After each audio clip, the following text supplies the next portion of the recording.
class, this is Renu Shukla. We are here once again with some new questions of trigonometric ratios.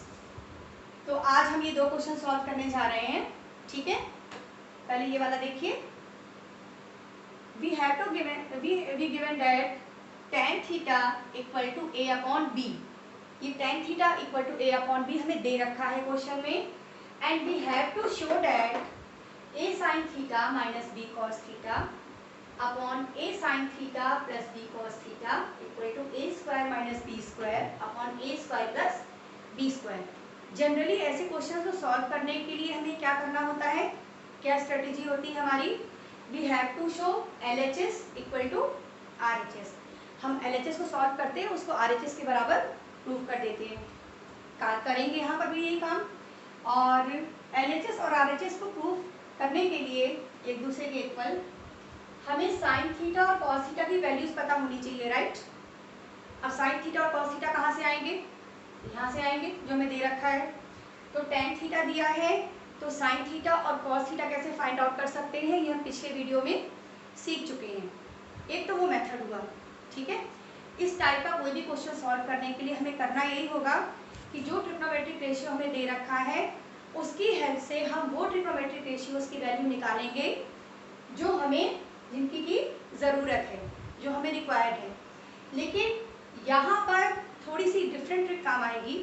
वो क्या है? एक formula याद है, लास्ट टर्म में हमने सीखा था। वो फॉर्मूला था sine theta upon cos theta equal to tan theta. तो अगर यहाँ पर हमें किसी तरह से sine theta upon cos theta मिल जाए तो सीधे हम डायरेक्टली टेन थीटा की वैल्यू वहाँ पुट कर सकते हैं, काम थोड़ा आसान हो जाएगा ना। तो वो काम कैसे होगा? साइन थीटा तो हमें दिख रहा है, अपॉन में कॉस थीटा और ले आइए। कैसे आएगा? कॉस थीटा से डिवाइड करने पर। अब जब भी हम किसी भी फ्रैक्शन में मल्टीप्लाई या डिवाइड करते हैं तो न्यूमरेटर और डिनोमिनेटर दोनों में करते हैं और हर टर्म में करते हैं। So let's start with this trick. First of all LHS तो आपके सामने है ही, ठीक है। हम LHS के हर टर्म में कॉस थीटा से क्या करने जा रहे हैं? डिवाइड करने जा रहे हैं। पहले LHS एक बार यहाँ पर लिख देते हैं पूरा, upon a sin theta plus b cos theta. Now divide each term by cos theta. a sin theta upon cos theta, हर जगह अपॉन cos थीटा करते चले जाइए और देखिए कितना अच्छा ये क्वेश्चन लगने वाला है कि बहुत इजी वे में।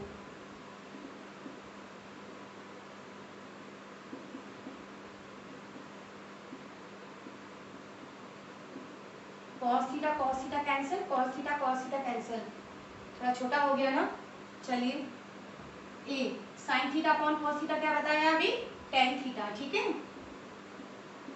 Minus b upon a tan theta plus b। अब तो कुछ करने को रह ही नहीं गया।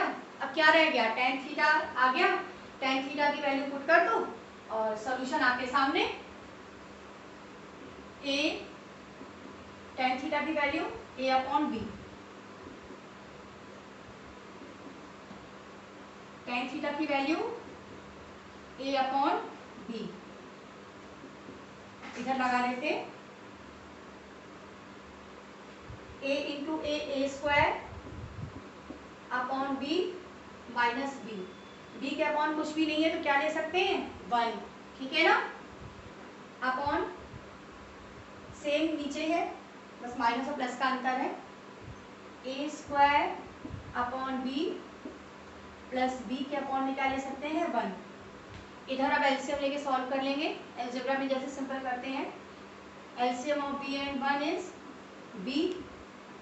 b और b को डिवाइड करेंगे, 1 आएगा, और 1 से a स्क्वायर को मल्टीप्लाई, 1 और b को डिवाइड करेंगे, b आएगा, b और b का multiply b square. Same here. एक बात का बहुत ध्यान रखना है, अभी मुझसे भी मिस्टेक होने जा रही थी। ये जो इक्वल का साइन है आपका, जब बहुत सारे अपॉन आपके सामने आ जाते हैं ना, तो उसमें क्या होता है? इक्वल का साइन कभी इधर लग जाता है, कभी इधर लग जाता है। तो वो बहुत बड़ी गड़बड़ हो जाती है। आपके क्वेश्चन में इक्वल का साइन जहाँ दे रखा है वो इक्वल का साइन उसी अपॉन के सामने चलना चाहिए। देखिए ऐसे ही हो रहा है ना, ये देखिए, ये अभी मुझसे यहाँ लग गया था। ठीक है, तो इस बात का बहुत ध्यान रखना है, इक्वल का साइन जो अपॉन क्वेश्चन में दे रखा है उसके सामने ही रहना चाहिए, वरना सब गड़बड़ हो जाएगी।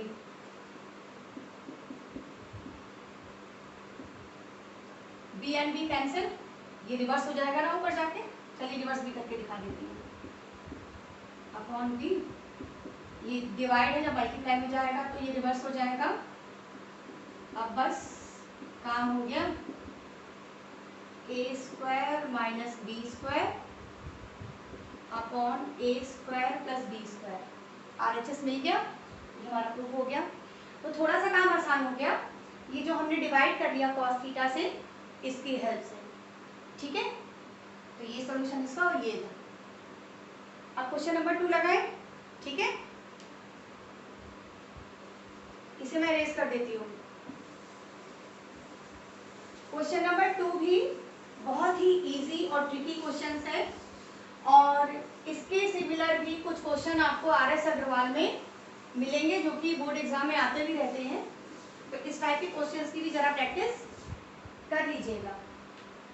इसमें क्या है, A and B are acute angles, triangle में A और B एक्यूट एंगल्स हैं, such that sin A equal to sin B, then prove that angle A equal to angle B। तो A और B एक्यूट एंगल्स हैं, that means जो तीसरा right triangle की बात तो हो ही रही है ऑब्वियसली, क्योंकि ये ट्रिग्नोमेट्री है। तो तीसरा एंगल जो C है वो राइट एंगल होगा। तो ट्राइंगल हमारा ऐसे बन जाएगा, this is angle A, this is angle B and this is C, the angle of 90 degree, and it is given that sin A equal to sin B।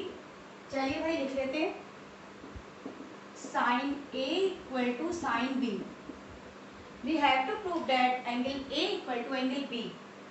तो sin A और sin B triangle से देखिए value रखें। इसके लिए फिर से थोड़ा सा रिवाइंड, जो एंगल होता है उसके करस्पॉन्डिंग साइड क्या होती है, परपेंडिकुलर, बाकी में base, and hypotenuse is always the side opposite to 90 degree.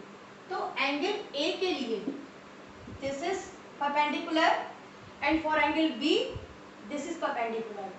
तो sin A क्या था, perpendicular upon hypotenuse। तो A के लिए क्या हो जाएगा, sin A BC upon AB, और sin B के लिए ये perpendicular हो जाएगा, that will be AC upon AB, upon AB cancel out, BC equal to AC, BC equal to AC। अब जब BC और AC इक्वल हो गए, किसी भी ट्राइंगल में दो साइड्स इक्वल हो गई, तो ट्राइंगल के दो एंगल्स भी इक्वल होंगे, क्योंकि ट्राइंगल्स आइसोसेलेस हो गया ना। आइसोसेलेस ट्राइंगल में क्या होता है, दो साइड इक्वल होती है और दो एंगल इक्वल होते हैं। तो BC के सामने वाला एंगल AC के सामने वाले एंगल के बराबर हो जाएगा, that will be angle A equal to angle B। ठीक है, तो आज हमने 2 क्वेश्चंस करे। तो आज तो बस इतना ही करना है 10th क्लास, और अपने नेक्स्ट वीडियो में हम कुछ और क्वेश्चंस लगाएंगे ट्रिग्नोमेट्रिक रेशियोज के, थोड़ा सा गाड़ी और आगे चलेगी। अगर आपको वीडियो अच्छा लगा हो so please like, subscribe and share. Thank you.